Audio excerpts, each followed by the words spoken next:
The narrative opens with a man named who was a manager at a company. One day upon awakening, he discovered he was in a prison-like building. He had no clue about what was happening. He was lost in confusion about how he got here. Surrounded by tall walls, a metal door ahead, and a stone mill in the room, he panicked and shouted for help. He was getting ready to talk, but the inmate in the next room told him to stay silent. He then moved closer to the mesh and inquired about what was happening. He said that Joe was given a narcotic, which would make him feel depressed for several days. He introduced himself as Nick and then advised Joe to rest. Since tomorrow will be quite challenging, Joe was unsure how to escape from here. At that moment, the guard passed him some food and a bottle of water through the hole in the door. The one who was thrown inside quickly rushed to him and tried to convince the guard that his wife is pregnant and he really needs to go outside. However, the guard did not listen to him and shut the gate, which injured Joe's hand. Subsequently, Joe wrapped his hand with his tie and went to have a meal. Then, suddenly in the evening, he saw a light on the wall and a computerized voice welcomed him to the advanced career training program. He didn't understand much, so he asked Nick, who explained that it was a prison-like place created by their company where many people were brought for not performing well at the office. If they didn't perform well, they were brought here. The next morning, Joe found more food and then noticed a human skeleton buried in the ground, which scared him. Reaching the gate again, he asked Nick if someone had died here.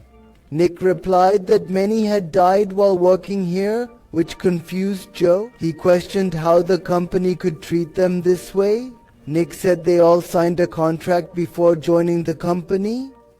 They had given approval for this program, yet no one ever read the entire contract and now they must bear the punishment. After that, the computer expert remarked that whoever, from 6 in the morning until 10 at night, they will have to turn this stone mill.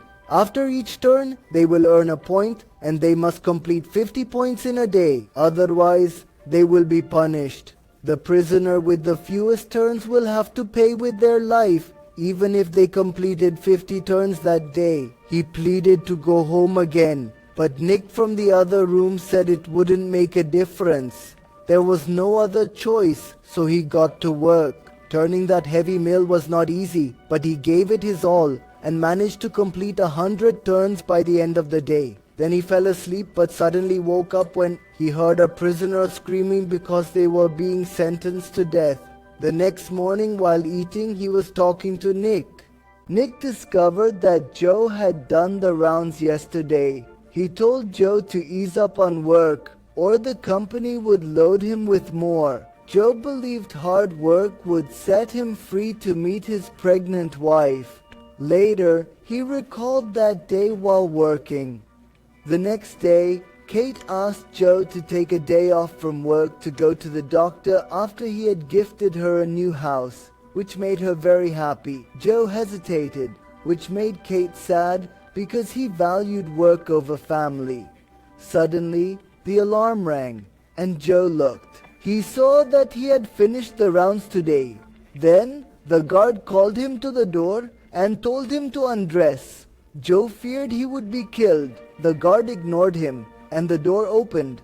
Joe was taken to a pool, realizing he was only there to bathe. Days passed like this, and he worked hard in the scorching sun. Due to the intense heat, he started drinking more water, and soon his bottle was empty. He requested more water from the guard, but Nick replied that they only received enough to survive. Nevertheless, he kept working despite his fatigue. He suddenly remembered that he had promised Kate he would somehow pay the hospital bill. By the end of the day, he collapsed from exhaustion, and then AI said he had completed 300 laps. While resting, he noticed the name Alex written under the handle. He asked Nick, who told him that Alex was the only person who managed to survive here. At that moment, the company awarded Joe a pen as a prize, but it was of no use to him, so Joe started yelling in anger. The next day, he saw that instead of 50 laps, he now had to complete 370. He wondered how he would manage that with his injured hands. But the computerized voice said that humans are capable of working more than their own strength. Then, when he started turning the mill, he saw that even after one round, he didn't get a point. The computer then informed him that he was penalized, meaning he would get 1 point after 2 rounds, which meant he had to do 370 rounds. With no options left, he focused on his work, but ultimately his body failed him, and he collapsed. At that moment, a voice announced he hadn't finished today's rounds. He didn't finish the rounds, and Kate's picture appeared. The AI said if Joe didn't work, Kate would have to come too. This scared Joe, and he promised to meet the target tomorrow. The following day, Joe vowed to achieve the target. He covered the handle with his coat to protect his wound, and then dedicated himself fully to turning the mill. Eventually his mind started playing bizarre tricks. He could see himself laughing at himself.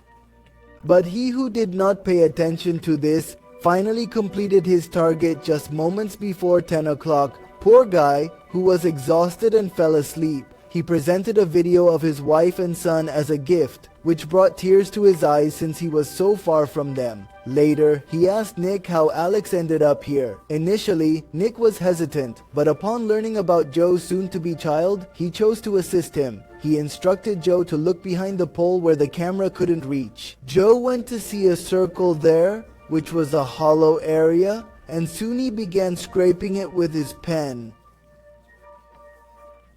As days went by, Joe continued to enlarge the hole in his spare time. Eventually, it got so big that he could easily slip out, thinking there had to be a way. But just then, the guard found him and gave him a good scolding. When his anger subsided, he saw that the hole was filled again. He received a punishment of 1,000 rounds, and Nick had also supported him, which is why they were cutting off his legs. He was in such pain that he couldn't do any work. This made Joe feel very bad, and he started thinking of doing something. But Nick said that AI cannot understand humans. This reveals that Nick had designed the prison while working in the company's IT. While working in the IT cell, he had designed this prison. Then Joe got an idea and said that if any prisoner doesn't take a single round, everyone's score will be equal. Then everyone present there was convinced by Joe not to work. Soon the day began, but no one worked. However, as soon as the day ended, the AI announced that anyone with 0 points would be killed. This frightened all the prisoners, and they began to work. Joe's plan failed. Then Nick told him to keep grinding, or he would also be killed. In the end, Joe finished 1 round before time was up. Ultimately, Joe completed 1 round before the time expired. Still, he felt awful for Nick, as he couldn't manage even 1 round without legs.